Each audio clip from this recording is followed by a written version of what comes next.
we double tracked the bass. So, we had like one kind of regular fuzz, and then the other one was like a distortion with the effects. So you have some sort of texture. But I personally really wanted to expand on that even more. So there is guitar on this record. I just wanted to try and strike a balance between like adding the guitar for texture, but not taking away from the fact that it's still a duo.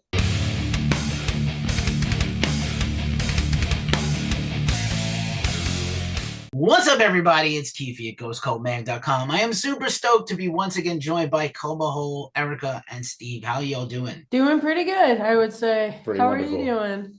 I'm pretty good, it's the end of the world, kind of. So I'm just gonna get all the interviews in as quick as possible, get them, edited in a reasonable time frame, and then hope the world's not over in a couple of more days. I don't fucking know. We appreciate you considering us. At least, yes, in that you made the dash, so. you made the final cut. You guys and a few others. Hand of Severance is the new album. We spoke last a few years ago with the EP. Big fan, so I'm not gonna hide my jubilation at new Coma music.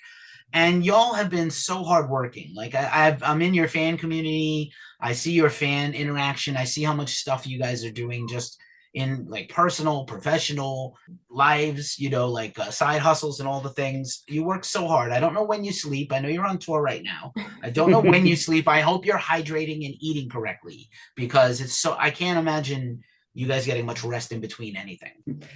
Well, thank you. We made like a Bucky stop today, so that counts for something, right? Yeah, it's good to check off one thing from the list of 3 things a day, right? I'm deeply jealous. I've never been to Bucky's. That's like on my bucket list of things. Oh, no. It was our first time today. Yep. So what did you get? Let's hear the inventory. What'd you get at Bucky's? Let's hear it. What did I get? I got some fruit and I got some like Bucky's jerky. I got some cheese. I took a picture with the statue.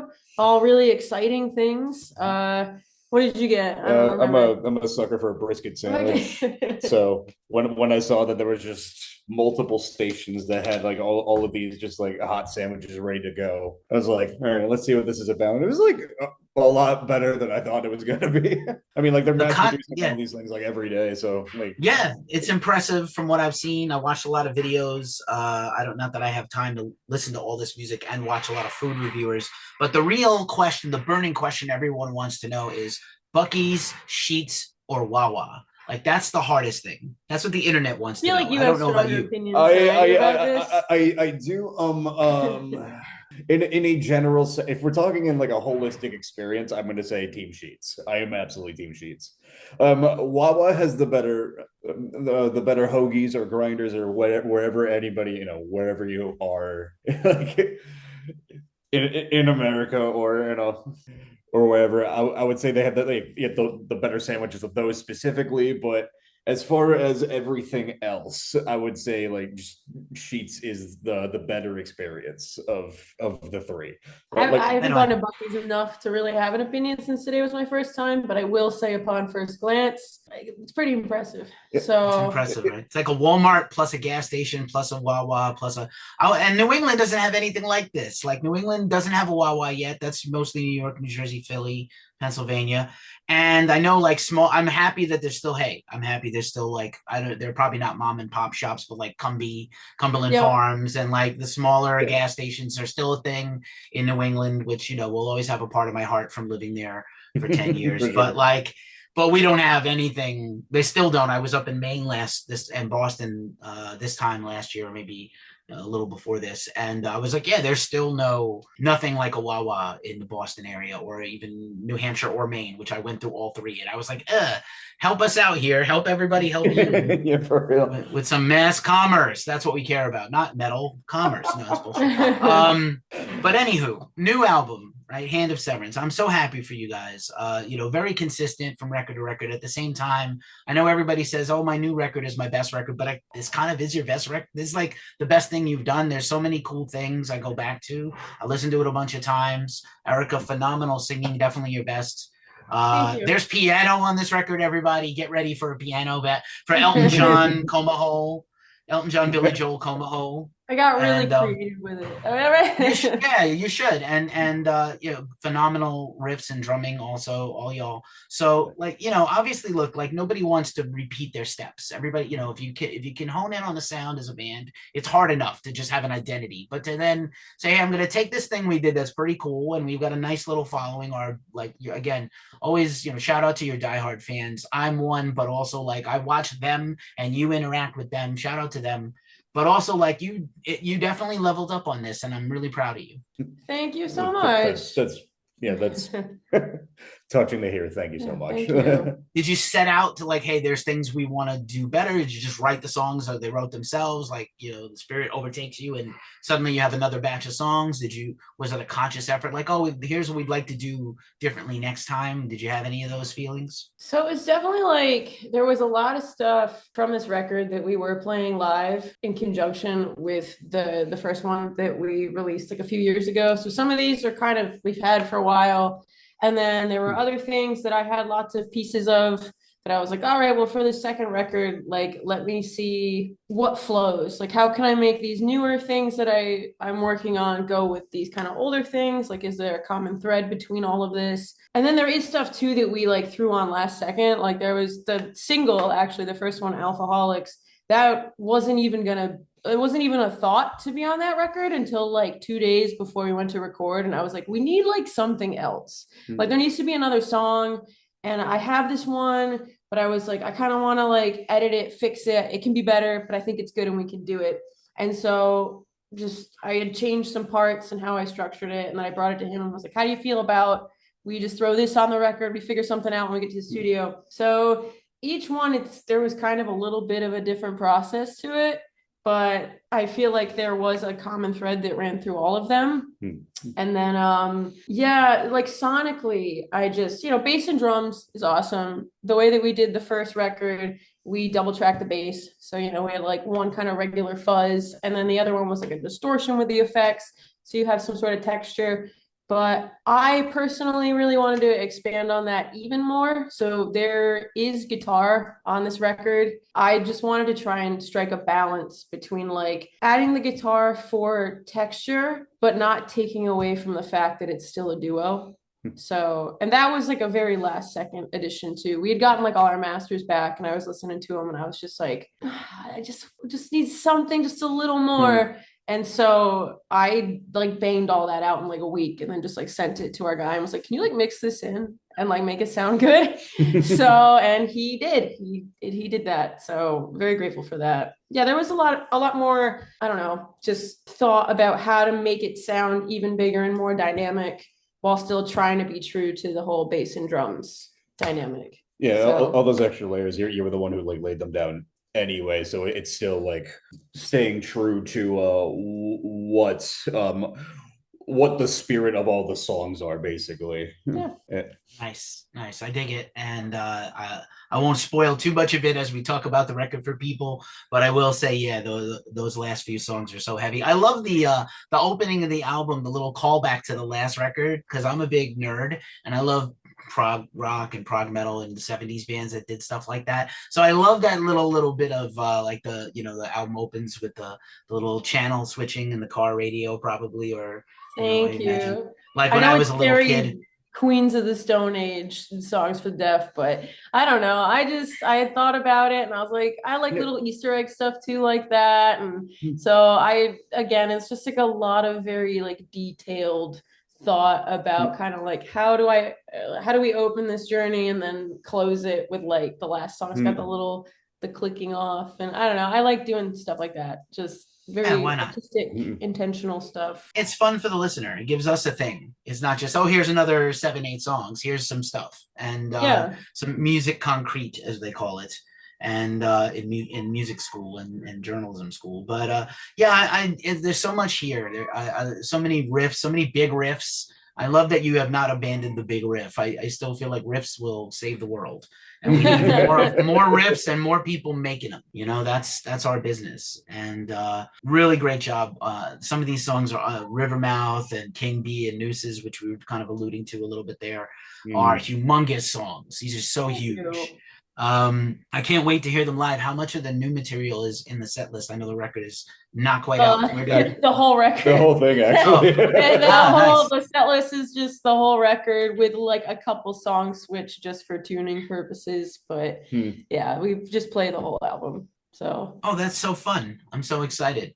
I need you guys to get out west or have me send somebody out east to catch you when you get back on the way back, maybe. But yeah, super. That's great. A lot of people don't have the boldness to do all their new material. Like any nerves there, like, oh, I hope we, any, or you just have it locked down from getting it ready. I was super nervous because Alphaholics is the one that we have not been playing. Like we've played everything else a million times, but Alphaholics is the one that like once tour started, like the first day of tour, that was like the first time we played it. And Hmm. like, a lot of the songs I don't sing immediately, so I have some time to like get into it. And this one is just like, when we open a set, we always have a little noise, to like kind of like, all right, we're gonna set the vibe and then go into it. But it's like he just does a 4 count and then I just start singing. And I definitely think like as tour's gone on, like last night I felt like the most secure about it, like doing it like 8 times in a row. But I was definitely really nervous about it because it's not easy to sing and play that riff at the same time It, either. it, So yeah, it's so funny. Like, this was like this was the one song that I feel like I was getting hung up on because like we did all these last second like kind of decision making for recording it. So I like for me, I feel like I had to like reverse engineer it a little bit and like remember what I did or like try to like convert it in a way that like makes sense to like playing it live. So yeah, like yeah, we hadn't been playing that well at first because we just didn't have like the time to like actually practice and sit down and practice that. But yeah, just remembering that like this kind of like fast paced, like shorter song was yep, just yeah, like that was a little bit out of like the realm of what we've kind of been known to do these past few years. yep, complete opposite. So Change it up. It's good for you. It's good for everybody else. Yeah, I noticed there's no super longy long guys on here, but that's fine. Because like I would again, venture to say that like that was like if there were like any goals going in like for the first record we wrote like these like 9 minute on average songs, but we didn't like seek doing that out. We just kind of like let all of like Eryka's ideas marinate for like 3 years, and it kind of just accidentally ended up that long. And yep. this time around we're trying to figure out like dare I say like a more like streamlined process for how to like convey all these thoughts and concepts and but still in a way that is true to what we've been doing. Yeah, I feel like when I started out writing, because it was also like I just started like playing bass too. So like I wrote all those songs on bass and I kind of didn't really know, I don't know, the direction I wanted stuff to go in. So I just like write like these like weird riffs, like this is section A and B and C or whatever. And then it would just end up that long. And I'm just like, yeah, what can you do with that? Like, how can you keep it interesting? And then this, I was like, I don't want to fucking do that anymore. I want to write stuff that's like, there's more singing. Like, it's fun for me to sing and play live.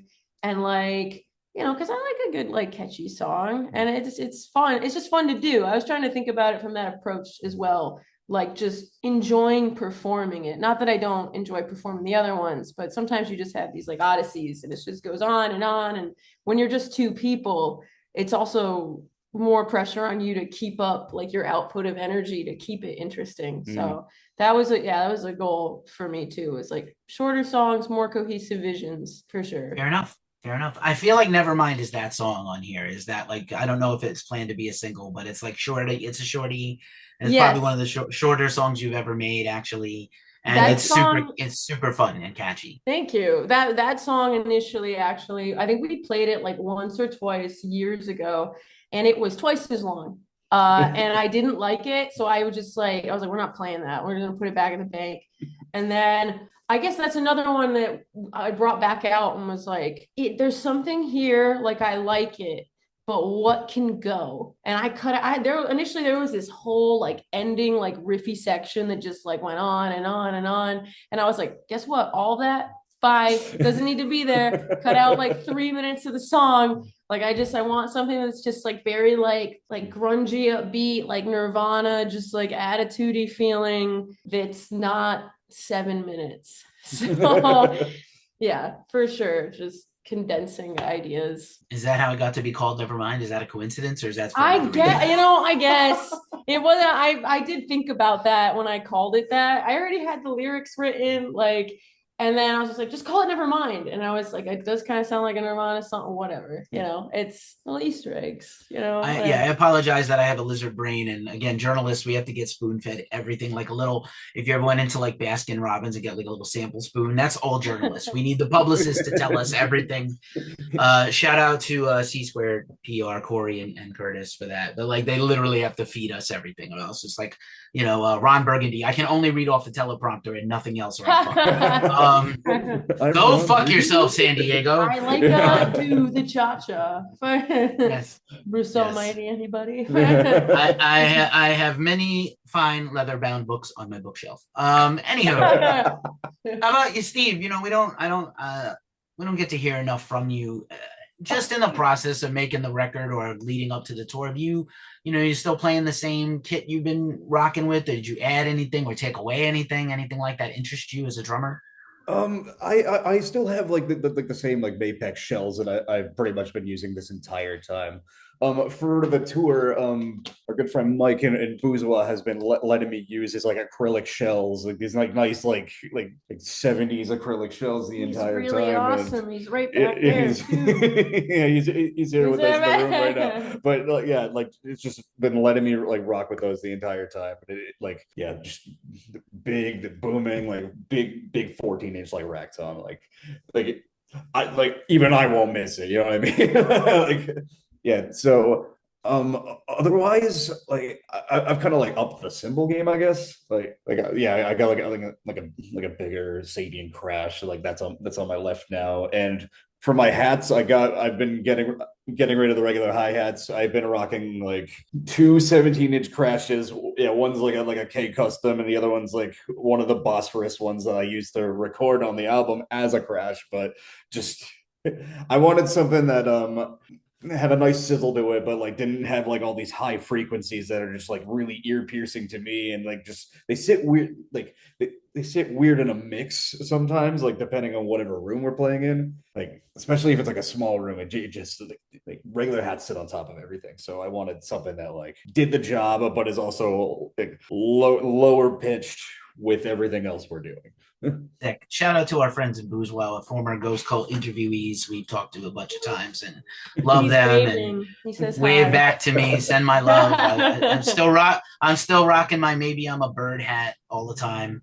It's the only brown piece of clothing I own, so it's very distinctive in all my black everything.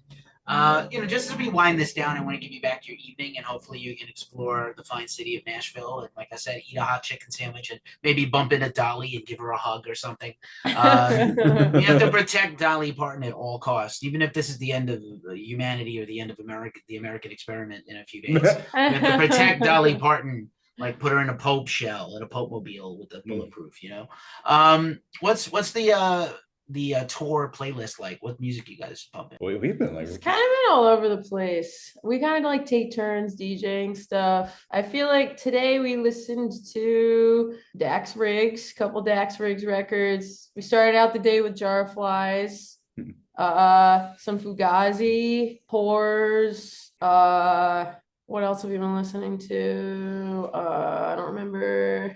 Whenever we get like half an hour away from a venue, we've made this ritual of like listening to Viagra Boys, like just to get us pumped up. From City Beach, dude. Yeah, how can you not? Viagra Boys are great. I just saw them in concert a couple of months ago. Phenomenal as always, and you can't go wrong with Dax Riggs' new Dax Riggs record. I'm so excited. Acid Bath Reunion Acid Bath Reunion and Dax Riggs' new album in the same like 2-day span. It was like, this is not, it's not even my birthday or Christmas. What is this? And the world is ending. It's like And the world is ending. They know. Cool. Then That's like why what a they came great back last out. experience to Right, have. Spoiler alert, I already heard the Dax record, so if the world ends, I'm good. But like a lot, I got it sent to me early, but it's pretty magical. I can't wait for people to hear it. And I, like you guys are living proof. You work really hard. You do this, this is not easy. I'm sure you have your moments of doubt, like everybody else does in a creative endeavor. Like, why am I doing this to myself? But at the same time, it's like, here's a guy who is brilliantly talented that everybody agrees on. Like, wow, this is a singularly amazing person, and he hates the business. He's like, this shit sucks my soul out, and I don't want to do this. I can't make art and be a corporate shill. So like, I really respect that. And anybody who really, like us, you guys ply your trade out here all the time, and I'm just so appreciative. Please keep your heads up and keep it in the day. If you have a bad day, tomorrow's another day. Stay safe out there. Leave somebody with the van if you can, because it's crazy out here. And just do your best out here. We're pulling for you, and we appreciate you. And just congratulations on Hand of Severance. I had some other questions about artwork and the album art and merch designs and stuff, but I'll just save it for the next one. Well, thank you so much, dude. We really appreciate that. Yeah. Thanks for taking that. You're not supposed to. The bourgeois guys have heard this from me before. Mike has heard this. Like, you're not supposed to have favorites. I got flamed on Twitter or whatever the fuck because I was like, yeah, that band sucks. I don't care. And their whole fan base came after me. I'm not gonna say what band it was. Falling in Reverse. You all suck. Anyway, but you're not supposed to do that. It's like unprofessional. It's unprofessional to do that. But I was like, fuck them. I don't care, and fuck their fans. And they all came for me like, how can you deny the genius of this? And I was like, I don't care. I just don't like them. They're not for me. Our fans don't see, our audience doesn't seem to like them either. So like, it doesn't matter. So when you do have a favorite, that was my point. When you have a favorite, let them know. Life is short. Much love to y'all. Please be safe and keep doing your best. We'll keep following. Thank you very much. Thank you for having us. Want to chat about our record? Really appreciate it. Anytime. Enjoy scenic Nashville. Tell us about it later. Thank you. Thank you. Peace. Take care. Bye. Thank you.